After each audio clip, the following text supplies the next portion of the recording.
দেখুন এখানে আলু করতে হবে, পেঁয়াজ দিয়ে, পাঁচফোড়ন দিয়ে, তেজপাতা দিয়ে আগে পেঁয়াজটাকে ভাজতে হবে, তারপরে আপনার আলুটা দিতে হবে। আপনি এরকম বাড়িতে রান্না করে খাবেন, দেখুন ভালো লাগবে। তরকারি আলু করতে হবে,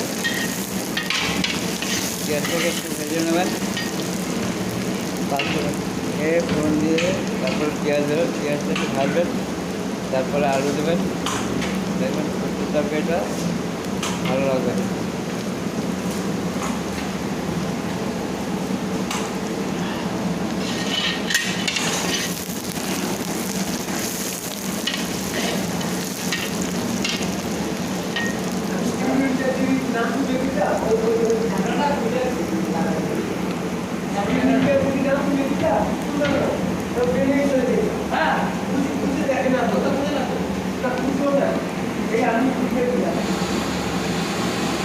আলু আছে, আলু তরকারি হবে। লাইক করবেন, শেয়ার করবেন, কমেন্ট করবেন।